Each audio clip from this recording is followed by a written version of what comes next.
സാമുവേലിൻ്റെ പുസ്തകം 8-ാം അധ്യായം. രാജാവിനു വേണ്ടി മുറവിളി. സാമുവേൽ വൃദ്ധനായപ്പോൾ മക്കളെ ഇസ്രായേൽ ന്യായാധിപന്മാരായി നിയമിച്ചു. മൂത്ത മകൻ ജോയേലും രണ്ടാമൻ അബിയായും ബേർശേബയും ന്യായാധിപന്മാരായിരുന്നു.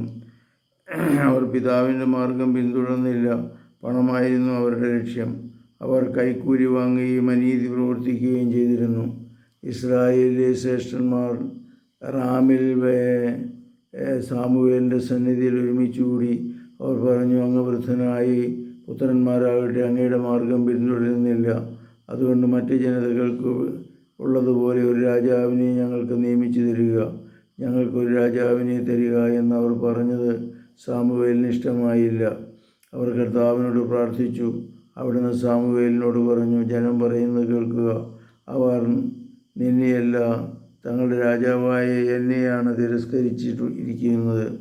ഈജിപ്തിൽ നിന്ന് കൊണ്ടുവന്ന ദിവസം മുതൽ അവർ എന്നെ ഉപേക്ഷിച്ച് അന്യദേവന്മാരെ ആരാധിച്ചുകൊണ്ട് എന്നോട് ചെയ്തത് തന്നെയാണ് അവർ നിന്നോടും ചെയ്യുന്നത്.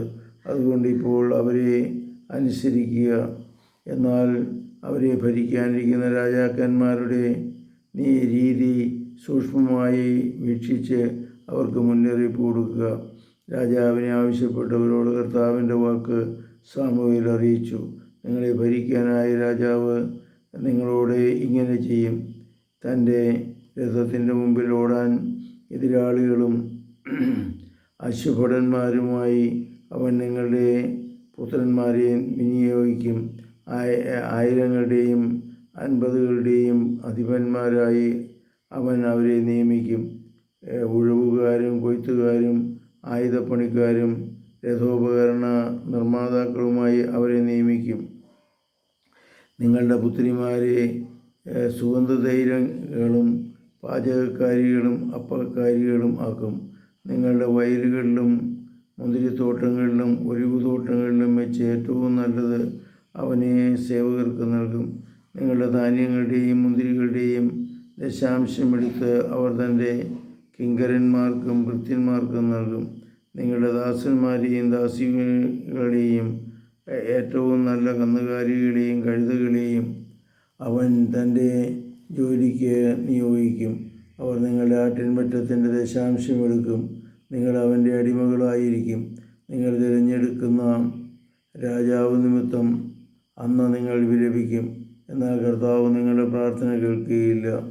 സാമുവേലിൻ്റെ വാക്കുകൾ ജനം അവഗണിച്ചു. അവൻ പറഞ്ഞു, ഞങ്ങൾക്ക് രാജാവിനെ കിട്ടണം, ഞങ്ങൾക്ക് മറ്റ് ജനതകളെ പോലെയാകണം. ഞങ്ങളുടെ രാജാവ് ഞങ്ങളെ ഭരിക്കുകയും നയിക്കുകയും ഞങ്ങൾക്ക് വേണ്ടി പടവെട്ടുകയും ചെയ്യണം. ജനങ്ങൾ പറഞ്ഞത് സാമുവേൽ കർത്താവിൻ്റെ മുമ്പിൽ ഉണർത്തിച്ചു. അവിടുന്ന് അവനോട് പറഞ്ഞു, അവരുടെ വാക്കനുസരിച്ച് അവർക്കൊരു രാജാവിനെ വാഴിച്ചു കൊടുക്കുക. സാമുവേൽ ഇസ്രായേലിനോട് പറഞ്ഞു, ഓരോരുത്തരും താങ്കളുടെ പട്ടണങ്ങളിലേക്ക് മടങ്ങിപ്പോകുകയും. ഇത്രയുമാണ് ഈ വീഡിയോയിലുള്ളത്. കർത്താവേ, ഞങ്ങളെ അനുഗ്രഹിക്കണമേ, ആശീർവദിക്കണമേ, ശാന്തമാക്കണമേ, ശക്തിപ്പെടുത്തണമേ. പരിശുദ്ധ പരമദിവ്യകാരുണ്യത്തിന് നേരവും ആരാധനയും സ്തുതിയും പുകഴ്ചയും ഉണ്ടായിരിക്കട്ടെ. യേശുമിശിഹായ്ക്കും സ്തുതിയായിരിക്കട്ടെ.